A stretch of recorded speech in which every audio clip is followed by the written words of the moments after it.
परिचय। राहुल, आओ एक खेल खेलें। हम कौन सा खेल खेलने जा रहे हैं रुचिका? हम एक ऐसा खेल खेलने जा रहे हैं जिसमें बगैर पलक झपकाए हम एक दूसरे को देखेंगे। जो पहले पलक झपकाएगा वो हार जाएगा। रुचिका, मेरा दावा है कि मैं ही जीतूंगा। वाह, तुम्हें बहुत विश्वास है। ठीक है, तुम्हें मालूम है कि हमारे शरीर में हरदम गति होती रहती है, तब भी जब हम बैठे या बिस्तर पर लेटे रहते हैं। मैं नहीं जानता रुचिका।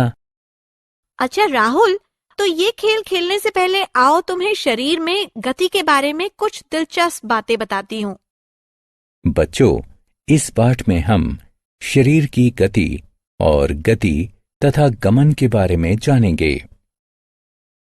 उद्देश्य: इस पाठ के अंत में आप निम्न करने में सक्षम हो जाएंगे: गति एवं गमन का वर्णन करना, मानव शरीर और उसकी गति की जानकारी प्राप्त करना, विभिन्न प्रकार के जोड़ों को पहचानना, विभिन्न मांसपेशियों एवं उनके कार्य को पहचानना, विभिन्न पशुओं के शरीर की गति को पहचानना, धारा रेखित स्ट्रीमलाइन्ड शरीरों को पहचानना, शरीर में गति।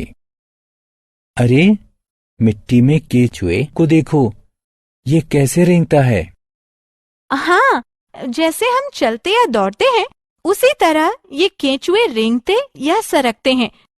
चिड़िया उड़ती हैं, मछलियां तैरती हैं, सांप फिसलते हुए चलते हैं। इन गतियों के अतिरिक्त हम देख सकते हैं कि हम अपने शरीर के विभिन्न अंगों को चलाते फिराते हैं।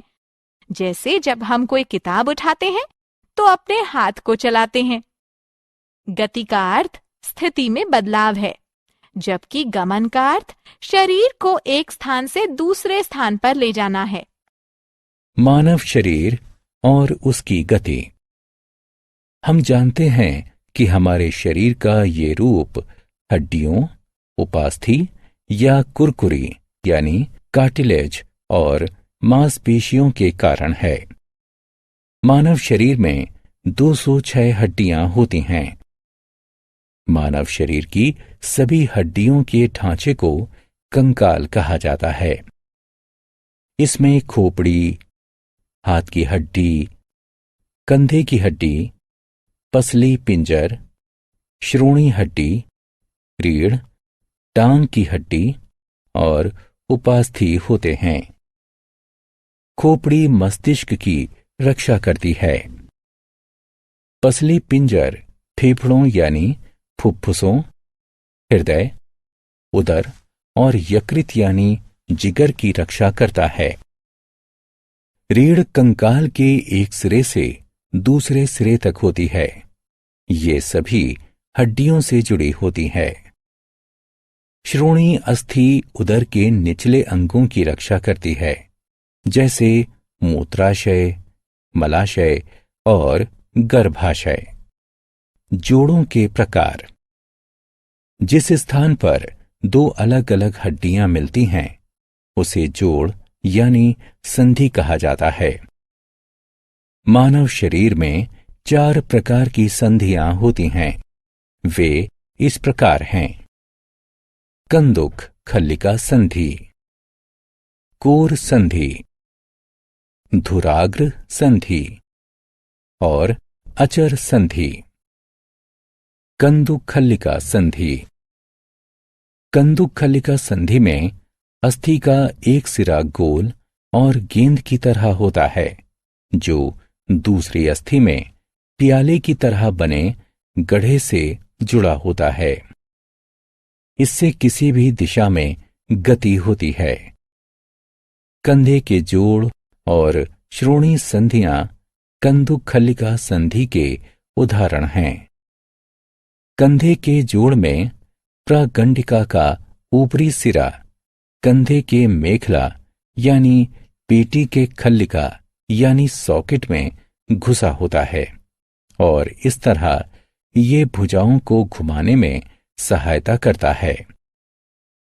श्रोणि संधि में ऊर्वस्थी फीमर का बड़ी गेंद के आकार का ऊपरी सिरा श्रोणि मेखला की गहरी खल्लिका में घुसा होता है। धुराग्र संधि। एक अस्थि दूसरी अस्थि के चूलनुमा यानी धुराग्र जैसे सिरे पर घूमती है। खोपड़ी का रीढ़ के ऊपरी हिस्से पर घूमना इसका एक उदाहरण है। हिंज संधियां या कोर संधियां। ये संधि किसी एक ही स्थान में गति करती है, बिल्कुल किसी दरवाजे के कब्जे की तरह। प्रागंडिका और अल्ना यानी कोहनी और कलाई के बीच भुजा के नीचे की दो में से लंबी अस्थि या दीर्घ भुजास्थि के बीच कोहनी की संधि। उंगलियों और पैर की उंगलियों की और कुछ अपूर्ण घुटनों की हड्डियों के बीच की संधियां। हिंज संधियां सामान्यतः पर्याप्त शक्ति देती हैं, क्योंकि इस संधि पर मुड़ने का खतरा कम रहता है। अचर संधियां। इस तरह की संधियों में दो अस्थियों के बीच गति संभव नहीं होती है। खोपड़ी की अस्थियों के बीच खोपड़ी की संधियां यानी संधि रेखाएं इसका एक उदाहरण है। आत्म मूल्यांकन। निम्न का मिलान करें।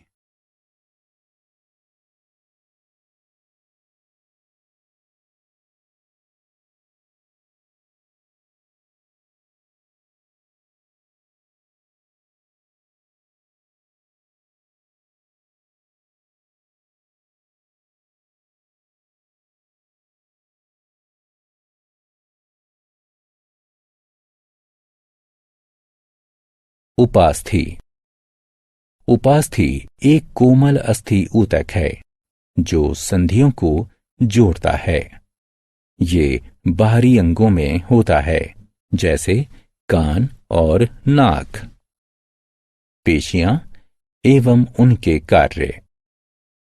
मानव अथवा पशु शरीर में रेशेदार ऊतकों का एक समूह या गट्ठा, जिसमें सिकुड़ने, शरीर के अंगों की स्थिति में गति पैदा करने अथवा उनके रख रखाव की क्षमता होती है, पेशी कहलाता है। केंचुए में गति। केंचुए ठोस और चिकनी सतहों पर आसानी से गति करते हैं। केंचुओं के शरीर में छोटे छोटे कड़े बाल जैसे प्रेक्षण होते हैं, जिन्हें शूक कहा जाता है। इन शूकों की सहायता से वे मिट्टी को पकड़ लेते हैं। केंचुए अपनी मांसपेशियों को पहले फैलाते और फिर सिकोड़ते हैं। फलस्वरूप वे हर गति के साथ कुछ दूरी तक आगे बढ़ते हैं। केंचुओं से निकलने वाला एक चिकना पदार्थ चलने में उनकी सहायता करता है। घोंघों में गति।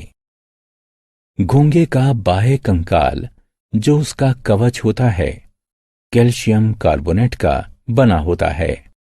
चलते समय घोंघा इस कवच को साथ साथ खींचता है।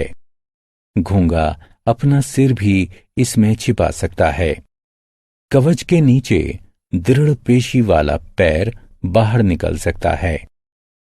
मांसल पैर के नीचे की सतह को श्लेष्म पदार्थ चिकना बनाए रखता है। इस सतह के समानांतर लहरदार मांसल संकुचन घोंघे की चलने में सहायता करता है। श्लेष्म पदार्थ तीक्ष्ण वस्तुओं की चोट के खतरे को कम भी करता है। इसलिए घोंघे ब्लेड जैसी तीक्ष्ण वस्तुओं पर किसी तरह की चोट के बगैर चल सकते हैं। तिलचट्टे में गति। तिलचट्टे के 3 जोड़ी पैर होते हैं, जो चलने में उसकी सहायता करते हैं। 2 जोड़ी पंख होते हैं, जो उड़ने में सहायता करते हैं। तिलचट्टा पंखुड़ियों के समीप पेशियों की सहायता से अपने पैरों को चलाता है। अपने पैरों को चलाने और उड़ाने में सहायता के लिए ये अपने वक्ष की मांसपेशियों का उपयोग करता है। तिलचट्टा चल, उड़ और यहां तक कि चढ़ भी सकता है।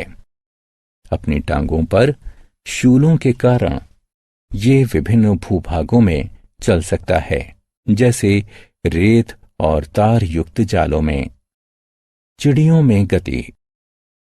एक पक्षी का शरीर उड़ने के लिए सबसे अधिक अनुकूलित होता है। इसके पंख विशेष रूप से रूपांतरित अग्र अंग होते हैं। इन अस्थिमय अग्रपादों की सहायता से पक्षी आसानी से उड़ सकते हैं। पक्षियों की अस्थियां हल्की और खोखली होती हैं। वक्ष की अस्थियां उड़ने वाली पेशियों को जकड़े रहती हैं। पंख फड़फड़ाने में उनकी सहायता करती हैं। पक्षियों के कंधे की अस्थियां बहुत मजबूत होती हैं। उनमें मूत्राशय नहीं होता, जिससे उन्हें आसानी से उड़ने में सहायता मिलती है। अपने पश्च पादों की सहायता से वे वृक्षों पर चल और बैठ सकते हैं। मछलियों में गति।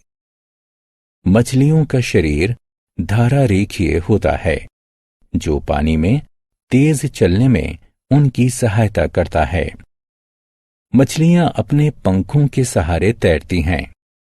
पूंछ एक पार्श्व से दूसरे पार्श्व चलती है और सही दिशा में चलने में उनकी सहायता करती है। किंतु कुछ मछलियां अपने शरीरों को एक पार्श्व से दूसरे पार्श्व मोड़ती हुई चलती हैं, जिससे एक दबाव बनता है जो आगे बढ़ने में उनकी सहायता करता है। सांप में गति। सांप अंग्रेजी वर्णमाला के एस आकार के वलय यानी पाश कुंडली बनाकर और टेढ़े मेढ़े ढंग से चलते हैं। वे सीधी रेखा में नहीं चल सकते। अति चिकनी सतह पर चलना उनके लिए कठिन होता है।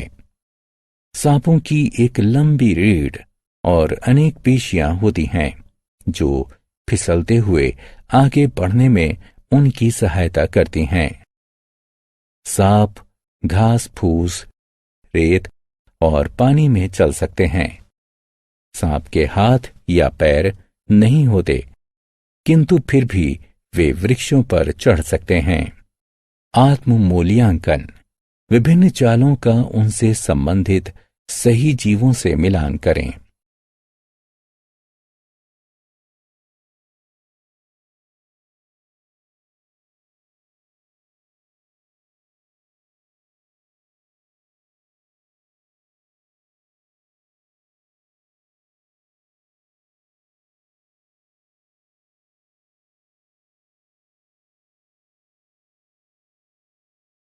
सारांश। आइए हमने जो कुछ सीखा है उसे संक्षेप में दोहराएं। कोई व्यक्ति जब बैठा या लेटा होता है तब भी उसके शरीर में गति होती है। मानव शरीर अस्थियों और उपास्थियों का बना होता है, जो शरीर को एक आकार देती और अंदरूनी अवयवों की रक्षा करती हैं। संधियों के स्वरूप और जिस दिशा में वे चलने की अनुमति देती हैं, उसके अनुरूप अस्थि संधियां कई प्रकार की होती हैं। शरीर में गति दो पेशियों के संकुचन तथा शिथिलता के कारण होती है। केंचुए पेशियों का उपयोग करते हुए शरीर को फैलाकर और संकुचित कर चलते हैं। घोंघे एक मांसल पैर की सहायता से चलते हैं। सांप भूमि पर अलग अलग वलय बनाते हुए चलते हैं। तिलचट्टों का शरीर और टांगें कठोर आवर्कों से ढकी होती हैं, जिनसे बाह्य कंकाल बना होता है। मछलियां शरीर के दोनों पार्श्वों में बारी बारी से वलय बनाती हुई तैरती हैं। पक्षी मजबूत पेशियों और हल्की अस्थियों की सहायता से उड़ते हैं।